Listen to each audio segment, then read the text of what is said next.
आप लोग कैसे हैं? आप लोग की पढ़ाई लिखाई कैसे चल रही है? I am Rajesh Singh from IIT Dhanbad. बच्चों, पिछले क्लास में हम लोग पोटेंशियोमीटर के बारे में पढ़े थे। हम लोगों ने देखा था कि पोटेंशियोमीटर का एप्लीकेशन हम लोग कैसे करते हैं। पोटेंशियोमीटर से हम लोग किसी भी सेल का EMF कैसे मेजर करते हैं। पोटेंशियोमीटर से हम लोग किसी भी सेल का इंटरनल रेजिस्टेंस कैसे निकालते हैं। और हम लोग ये भी देखे थे कि पोटेंशियोमीटर का यूज करते हुए हम लोग किसी सर्किट के अंदर यदि रेजिस्टेंस पता है तो उसके में करंट कैसे मेजर करते हैं। अब हम लोग बात करते हैं मीटर ब्रिज का।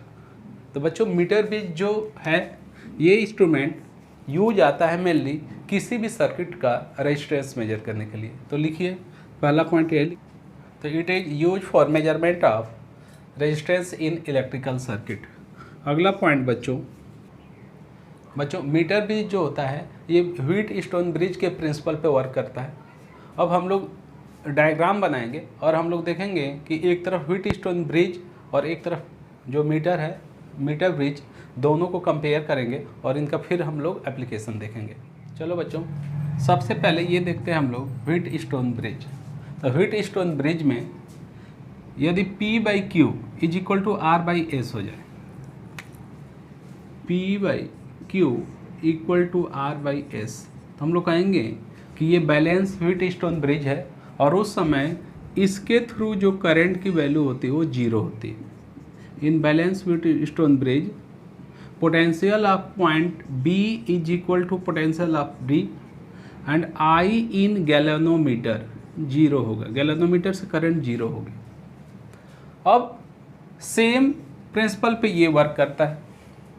अब यहाँ पे देखें, जो जिसकी ये लोकेशन होती है A से B, वो A से B ये लोकेशन होती है। मतलब ये हम लोग का P हो गया और B से C Q ये वाला पोर्शन हो गया।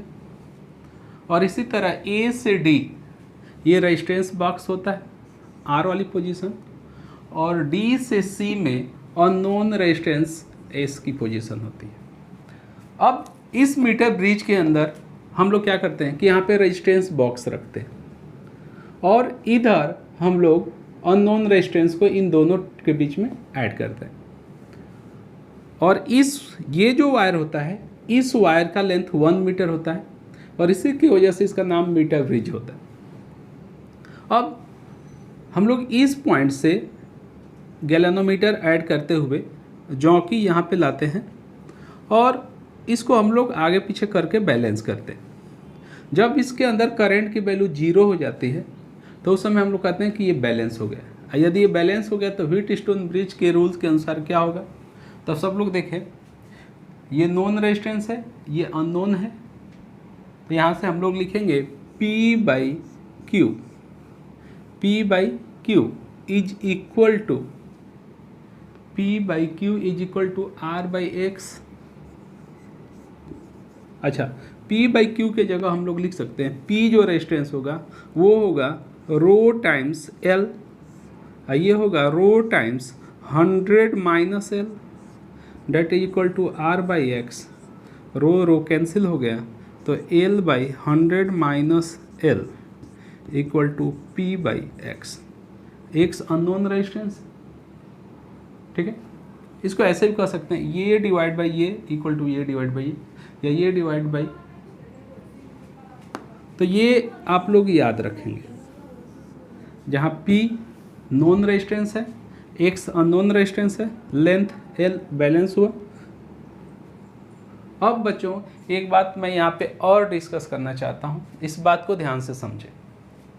एक्चुअल में ये वायर जो है 100 सेंटीमीटर का, लेकिन जब हम लोग इस एंड पे इस वायर को कनेक्ट करते हैं तो थोड़ा सा एक्स्ट्रा वायर और यूज होता है, तो हम लोग उसको कहते हैं एंड करेक्शन। उसको क्या कहते हैं? And correction.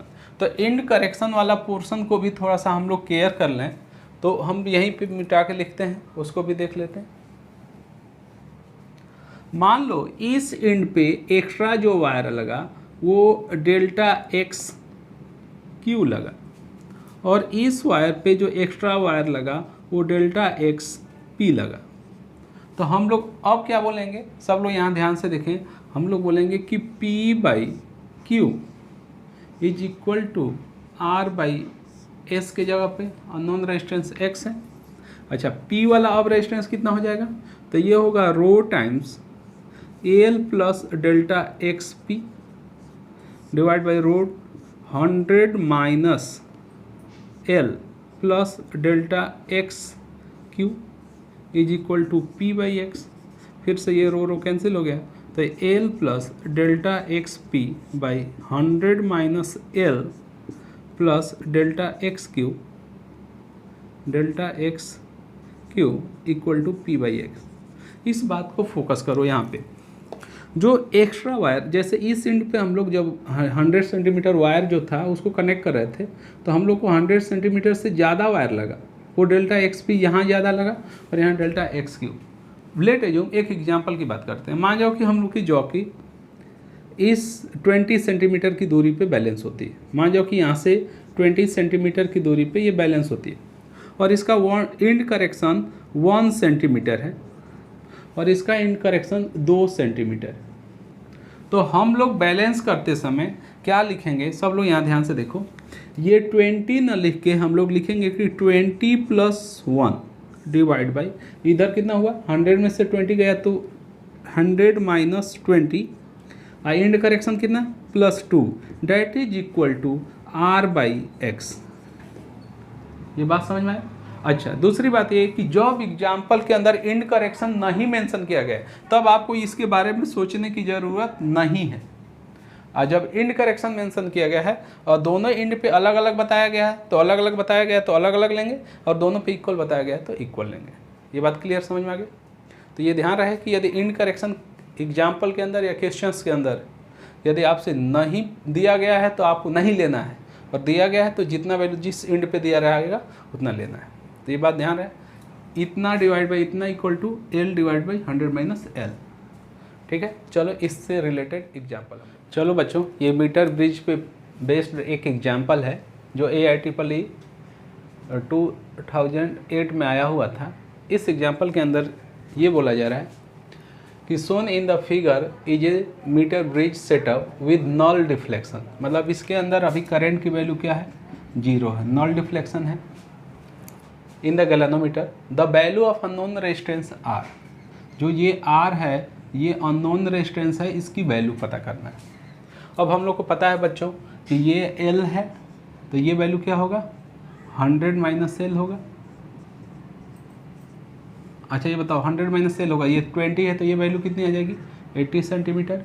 और यहाँ पे किसी भी इंड करेक्शन का कोई चर्चा नहीं हुआ है, तो हम लोग लिख सकते हैं यहाँ पे 55 divide by R is equal to L divide by 100 minus L, that is equal to 20 divide by 80, 1/4 हुआ। यहाँ से यदि क्रॉस मल्टीप्लाई करें हम लोग तो 55 × 4 इज इक्वल टू R, तो this value becomes R is equal to 220 ohm. तो आंसर हम लोग का कौन सा करेक्ट होगा बच्चों, तो डी ऑप्शन करेक्ट हो जाएगा। तो बहुत ही इजी एग्जांपल है, मतलब इजी है, और मीटर ब्रिज पे प्रिंसिपल पे जो बेस्ड एग्जांपल होते हैं बहुत ही इजी होते हैं, लेकिन एग्जाम पॉइंट ऑफ व्यू से मतलब एग्जाम में बहुत ज़्यादा पूछा जाता है। पोटेंशियोमीटर और मीटर ब्रिज से रिलेटेड ही एग्जांपल आपसे अक्सर करके पूछे जाते हैं, और श्योर है कि एक एग्जांपल आएगा ही आएगा, तो इसको देख लो। और अगला एग्जांपल देखते हैं हम लोग। चलो बच्चों, ये अगला एग्जांपल है। इस एग्जांपल के अंदर कहा जा रहा है कि in metre bridge experiment the null point is obtained at 20 cm from one end of wire when resistance X is balanced against the Y।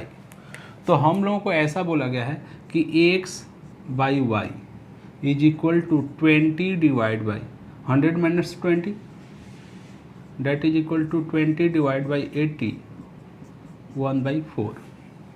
और फिर अगला इसमें बोला जा रहा है कि इसमें जो X की वैल्यू है वो y से छोटी है, तो ऑब्वियस है x की वैल्यू y से छोटी, यहाँ पे सही है। पर कि then the new position of the same end करे, then where will be the new position of null point from same end if one decided to balance resistance of 4x against y। अब यहाँ पे हम लोग 4x by Y करेंगे, तो ये हो जाएगा L dash divide by 100 minus L dash. अच्छा, x बाई वाई की वैल्यू हमको कितना पता है, 1/4, तो 4 इंटू 1/4 करेंगे हम लोग, तो L dash by 100 minus L dash, तो ये वैल्यू 1 आ गई। तो यहाँ से हम लोग को मिला क्रॉस मल्टीप्लाई करने पे 100 minus L dash equal to L dash, तो यहाँ से एल डैश की वैल्यू 50 आया। तो बच्चों हम लोग का आंसर कौन सा करेक्ट हो जाएगा? फर्स्ट नंबर ही आंसर करेक्ट हो जाएगा। अच्छा एग्जाम्पल है, इसको लिख लीजिए। चलिए चलो बच्चों, अगला ये एग्जाम्पल है। इस एग्जाम्पल के अंदर कहा जा रहा है कि a resistance of 2 ohm is connected in one gap of meter bridge and another resistance greater than 2 ohm is connected across the other gap. When the resistance are interchanged, the balance points shifted by 20 cm. Neglecting any correction, आपको unknown resistance की value बताना है। ठीक है, चलो हम लोग बात करते हैं। यदि ये नोन वाला 2 है, हमको पता है ना कि R/X is equal to L by 100 minus L.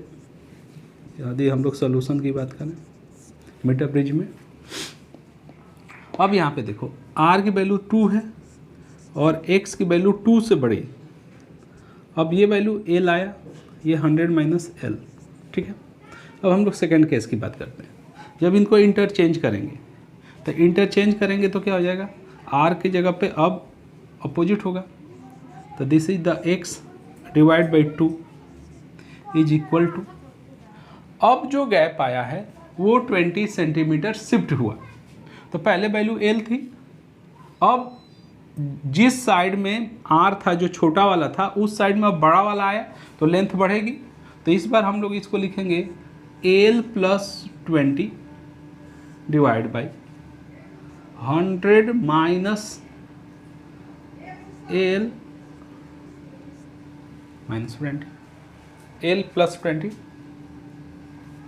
अब ये वैल्यू सॉल्व करेंगे तो ये वैल्यू क्या आएगा, L प्लस 20 डिवाइड बाई, ये वैल्यू हम लोग रखें तो ये हो जाएगा 120 माइनस L। ठीक है, अब नहीं नहीं नहीं नहीं नहीं, नहीं यहाँ माइनस होगा तो ये 80 होगा, 80 माइनस L।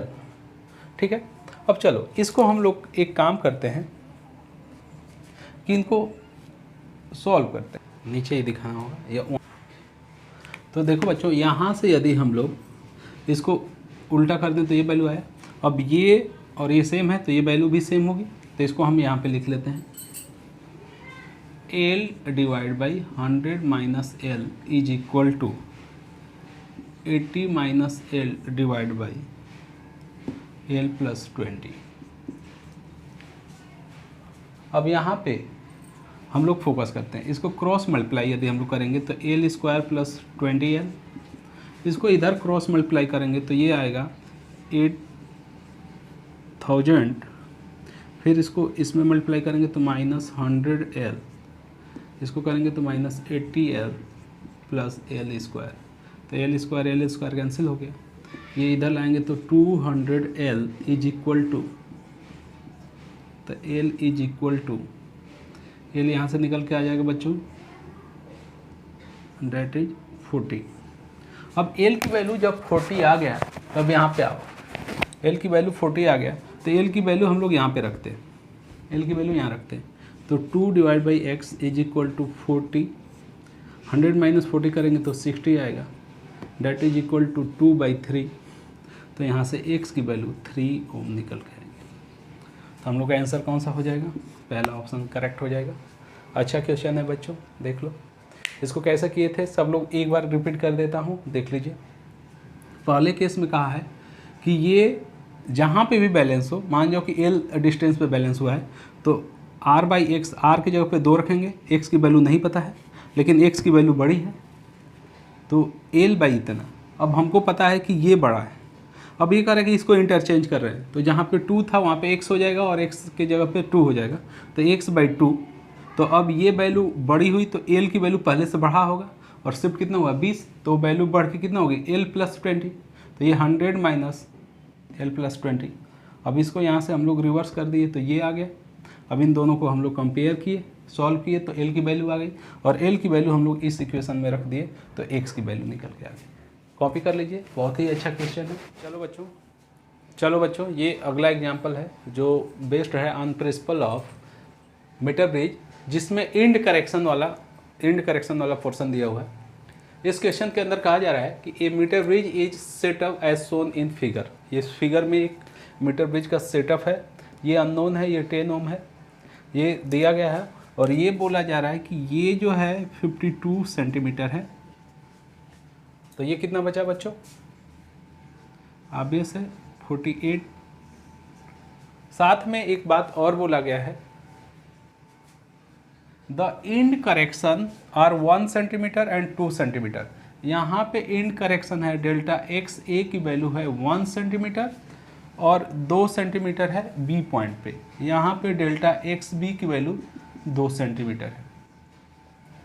तो अब हमको बताना है कि इस अननोन रेजिस्टेंस एक्स की वैल्यू। तो पहला बात कि अक्सर करके हम लोग जो सेटअप अभी बात किए थे, तो अननोन यहाँ रखते थे, यहाँ पे नोन रखते थे। तो ये थोड़ा सा क्वेश्चन में ट्विस्ट ला दिया है, थोड़ा सा जो लोग रट के करेंगे वो गलत कर जाएंगे। चलो ये बताओ, इसके अनुसार हम लोग क्या करते कि x divide by 10, x divide by 10, ये डिवाइड बाई ये। लेकिन यहाँ पे 52 डिवाइड बाई 48 नहीं लेंगे। क्यों? क्योंकि 52 प्लस 1 इंड करेक्शन भी लेना होगा।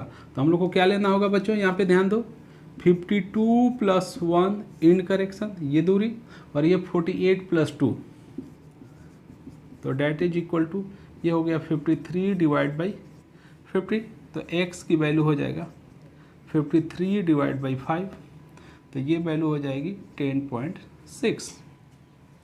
ठीक है, तो हम लोग का आंसर कौन सा हो जाएगा करेक्ट बच्चों? 10.6 का मतलब बी ऑप्शन करेक्ट होगा। लिख लीजिए, अच्छा क्वेश्चन है।